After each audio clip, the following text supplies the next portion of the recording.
pessoal, nessa aula a gente vai conhecer dos principais assuntos da orientação a objeto.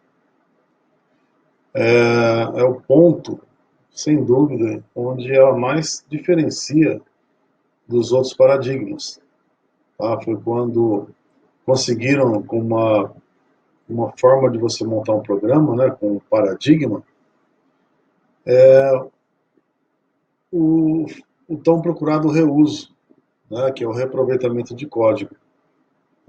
É uma forma de você criar soluções e compartilhar com vários sistemas, tá? Com a condição ainda de evoluir esses recursos criados, deixando eles bem específicos para outros programas. Então, tudo que você faz, você pode evoluir e agregar um outro sistema. Tá? Isso só é alcançado assim, de uma forma bem minimizada com as bibliotecas de funções. Só que herança é algo muito mais do que uma biblioteca de função. Tá? São classes que podem evoluir e serem aplicadas em diversos projetos. Bom, quando a gente nós nos deparamos aí com um problema, e se esse problema for resolvido usando a programação orientada a objeto, a gente tem condições de criar classes, tá? E essas classes vão servir como de base a outras, como uma forma de você estender facilmente, né, a solução, tá? Distribuir essa solução para outros sistemas, ou simplesmente uma forma bem mais natural de você criar uma solução. A gente tem aqui à direita a parte de um framework, né, um framework usado para desenvolver interfaces gráficas para a linguagem Java, um dos mais usados até hoje, e alguns anos atrás foi substituído pelo JavaFX. Mas ainda uma grande parte dos programas, né, feitos em Java para desktop utilizam esse framework. Bom, quando você vai desenvolver uma interface gráfica, você tem que criar soluções para o programador montar uma tela, tá? Uma janela, uma tela, uma janela. E nessa janela você vai ter o quê? Vai ter os componentes de interação com o usuário, né? Componentes que capturam ações do usuário, tipo um botão, componentes que mostram, apresentam as informações.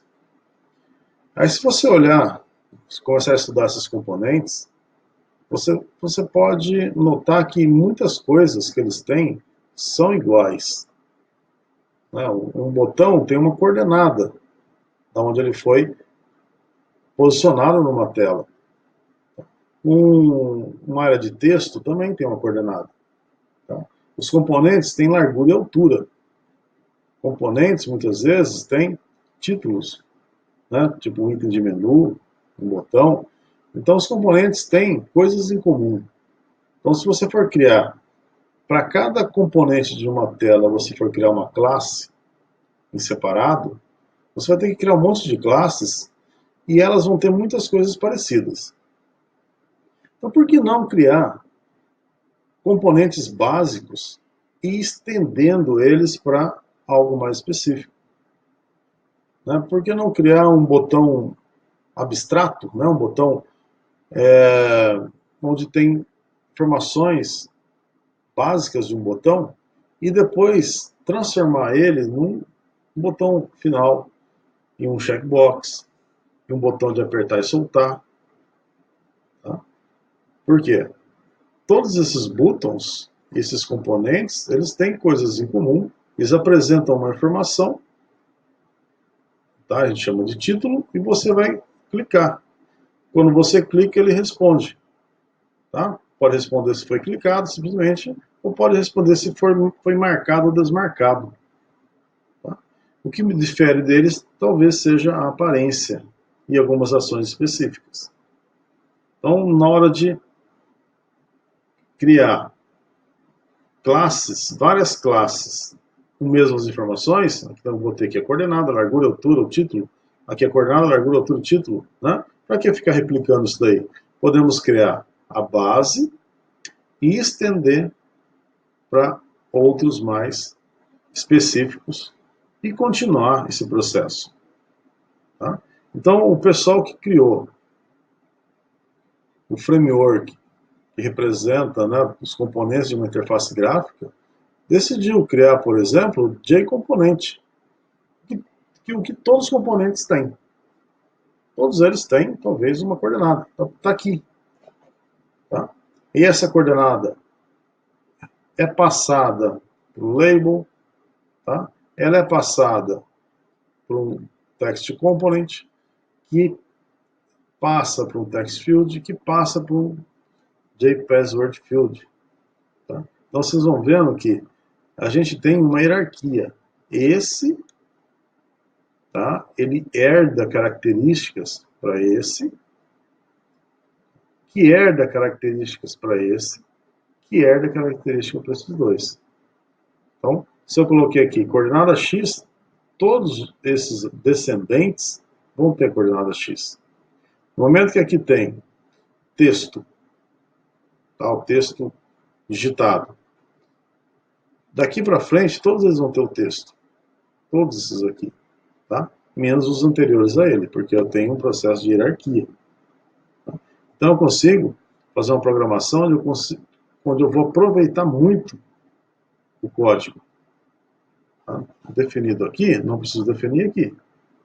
E o processo de herança permite que a gente receba atributos, receba métodos, refaça métodos que não estão legal, tá? E acrescenta atributos e métodos. Então deixando cada vez mais especializado aquela classe. E uma outra vantagem é, eu preciso de um componente que não existe aqui. Eu verifico, ó, onde eu tenho uma base boa dele. Ah, eu tenho aqui o text area. Eu quero fazer um text area com screw, tá? com capacidade de identificar tags HTML. Então, eu faço aqui, eu faço uma herança desse e refaço métodos que não estão adequados, coloco mais atributos, coloco mais métodos. Então, é uma grande vantagem, eu não preciso recriar uma classe do zero, eu posso basear em outra. Outra coisa que a gente consegue com herança é um representante para qualquer tipo. Vamos supor que eu tenho um método que recebe um componente como parâmetro. E esse componente pode ser qualquer um desses que estão azuis aqui. Ó. Qualquer um. Aí eu teria que fazer então um método com parâmetros diferentes, vários métodos na verdade, cada um com um parâmetro diferente. Um método recebe um JLabel, outro método recebe um JSlider, e assim por diante. Não. Eu escolho qual que é o comum a todos. Vamos supor aqui, ó. Esse aqui é comum a todos, JComponent. Esse aqui também é, mas aqui eu estou chegando a coisas muito primitivas. Né? Eu estou chegando a objetos que talvez nem representam componentes de uma interface gráfica. Então eu pego qual que é comum a todos, esse aqui. Esse é um bom representante. Um atributo do tipo JComponent representa qualquer um desses aqui. Tá? Então essa é outra vantagem da herança, né? Que é eu ter algo genérico, né? Algo que representa uma coleção. Tá? E eu posso colocar dentro dessa coleção qualquer um. Eu posso receber como parâmetro, tá? Um desse, e qualquer um desses aqui se encaixam ali. Bom, então eu consigo, né, com a herança, reutilizar. Então, pegar uma classe que está quase pronta, mas falta pouquinho para ela ficar do jeito que eu quero, faz herança e modela do jeito que eu preciso. Tá? E estender. A qualquer momento eu consigo incrementar aquela hierarquia de classes criando outras. O que eu não posso em herança, a gente tem que tomar cuidado, eu faço herança de uma classe e recebo um atributo. Para aquela classe herdada, aquele atributo não tem sentido. Tá? Se acontece isso, aí a gente tem que repensar. Talvez não se encaixe uma herança ali. Ou eu vou ter que remodelar a minha hierarquia de classes. Tá? Porque eu não consigo excluir coisas herdadas. o máximo que eu consigo é modificar métodos. Tá? Isso é chamado de override, reescrever métodos. Não consigo deletar um método, só consigo criar outros. Mesma coisa com o atributo. Né? Atributo, eu herdo e não consigo deletar ele. Tá? Se eu precisar deletar, tem coisa errada ali. Aqui um outro exemplo mais simples, né? Vamos supor que eu queira fazer uma hierarquia. Então, um aplicativo, vamos pensar melhor, um aplicativo onde eu vou permitir que se cadastre todos os tipos de animais que existem. Aí eu vou modelar ele na forma de classes. Então eu vou ter lá o cachorro, vou ter o gato, vou ter a anta. Então eu vou criar uma classe para cada um? Não. Eu posso criar uma classe chamada animal, que tem tudo que um animal tem. Então, para o meu sistema, um animal tem que ter o quê? O peso, tem que ter a cor predominante, tem que ter a média do tempo de vida desse animal. Tá? Legal, eu elejo esses atributos e declaro um animal. Dessa forma, sempre quando eu faço herança de animal, eu já tenho esses atributos, já tenho esses get sets, esses atributos. Tá? Já posso ter métodos que fazem alguma coisa mais complexa, tipo emitir o ruído do animal. Tá? Eu previ, o animal não tem ainda, mas eu posso prever que ele existe e implementar no cachorro, por exemplo. Tá? Quando eu tenho uma classe assim, eu criei uma classe que era genérica, ela representa uma coleção de outras classes, né? Então, vou fazer uma herança aí. Eu chamo de classe abstrata, uma classe bastante genérica. E aí, à medida que eu vou fazendo a herança dela, eu estou criando classes mais específicas. Então, tem um processo de especialização. Estou deixando ela cada vez mais completa. Tá? E se eu subir a hierarquia, eu vou ter classes mais genéricas, chegando a classes abstratas. Bom, não se esqueça daqui é o símbolo da herança, tá? É um triângulozinho. Quando eu faço uma hierarquia, geralmente eu começo com uma classe bem genérica. Se isso daqui não for algo útil, tá, no mundo real, animal, um nome genérico. Então, o que é um animal? Aqui numa modelagem é bastante útil, tá, porque ela representa o início de uma hierarquia, algo genérico. Eu posso bloquear a instância dessa classe, posso criar uma classe que é só usada para representar o conjunto, tá? É só usada para dar início a uma hierarquia, e eu posso bloquear a instância. Eu crio objetos tipo animal, mas eu não instancio. Tá? Se você instanciar um animal, o que ele vai ser? Ele está completo. Eu posso ter classes genéricas também para dividir uma hierarquia. Aqui eu vou ter uma divisão. Ou é mamífero, tá? Ou é pássaro. Aqui vai ter tudo que o animal tem, mais tudo o que os pássaros têm em comum. Tipo da plumagem, por exemplo. Já mamífero não tem. Tá? Aqui vai ter coisas somente que mamífero tem. Então aqui é a base dos mamíferos, aqui é a base do pássaro. Então, um animal representa esses dois. Esse aqui representa o que está abaixo dele. Tá? Aí eu posso continuar. O cão já pode ser alguma coisa concreta. Eu já posso criar um objeto tipo cão, tipo gato. E eu posso ainda especializar, se eu quiser, né, pelas raças de cachorro que eu tenho. Tá bem?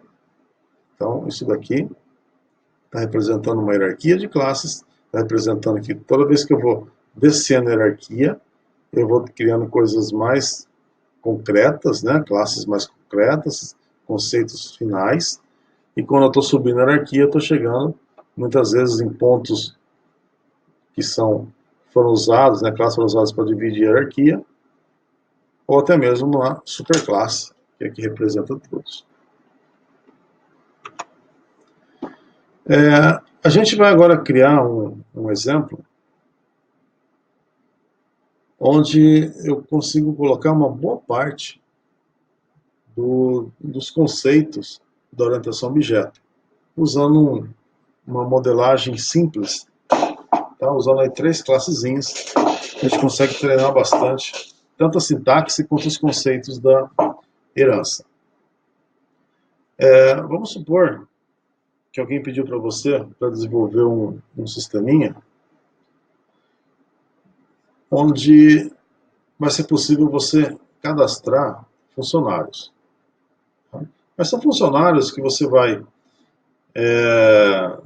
juntar aí, contratar, para fazer um serviço, tipo uma empreita. Vou fazer uma casinha. Tá? Então eu vou precisar juntar alguns profissionais aí para fazer essa casa. Então o sistema vai gerenciar, tá, esse conjunto aí de funcionários. Aí você começa a pensar, um funcionário. Um funcionário, o que eu preciso? Resumidamente, eu preciso aí da carteira de trabalho, o nome, quantas horas ele trabalha por semana, vamos pensar que eu vou pagar ele por semana, e quanto eu vou pagar por hora para ele. Tá? Então eu vou registrar ele aqui no sistema, dizendo, ele trabalha 40 horas e ganha 10 por hora. Beleza. A partir da quantidade de horas que ele trabalha, mais o valor hora, eu consigo calcular o salário dele. Tá? Então eu vou montar essa classe. Beleza, montei. Está representando o funcionário. Aí alguém fala, opa, mas eu tenho um funcionário diferente. Na verdade, eu tenho mais que um funcionário diferente. Eu tenho um gerente. O gerente é um funcionário, só que ele ganha adicional. Ele é o cara que toma conta da equipe ali. Tá? Então ele vai ganhar uma porcentagem a mais. Então eu vou contratar ele, ele vai ter tantas horas trabalhadas por semana, tanto valor por hora, mais um adicional, mais 50%, por exemplo. Opa, esse, igual, muito parecido com esse, só que esse tem uma coisinha a mais. Tudo que eu tenho aqui de funcionário serve para gerente? Sim. Então vou fazer herança e vou colocar o que eu quero a mais. Tá? Então colocamos aí mais um atributo que é um adicional. Tá? Os construtores, os getSets para adicional, certo construtor, faço getSet para adicional e modifico o salário, porque o salário dele não é simplesmente multiplicar isso por esse. Eu tenho que ainda somar o adicional. E tem outro cara também, tem um supervisor. O supervisor também é um funcionário, só que ele ganha, quando eu contratar ele, eu vou definir, 3 dias por semana você vai lá e vai dar uma geral na obra. Você vai lá fazer algumas medições, né? Vai dar guardar umas ferramentas. Então ele ganha um adicionalzinho para toda a supervisão que ele faz. Então eu vou ter que registrar quantas supervisões ele vai fazer por semana, quanto que é o valor de cada supervisão. Tá? Então o salário dele seria quanto ele trabalha, o valor que é pago por hora, mais quantas vezes ele fez supervisão e quanto que é o valor de cada supervisão. Tá? Multiplica aqui, beleza. Tudo que eu tenho em funcionário serve para supervisor? Sim, faz herança. Tá? Coloca mais 2 atributos. Cria getSet para esses 2. Tá? Ajeita os construtores, porque eu posso ter um construtor aqui que recebe isso daqui. Já para esse, vai receber isso daqui mais isso daqui. Modifica o getSalário. Tá? Então assim a gente consegue criar uma solução usando de cara a herança. Eu não tenho aqui classes abstratas, tá? Mas a gente vai discutir mais para frente um pouquinho a necessidade de uma classe abstrata, caso eu tenha um tipo diferente de trabalhador aí, de funcionário, tá? Eu vou precisar repensar na minha hierarquia. E vamos então programar isso.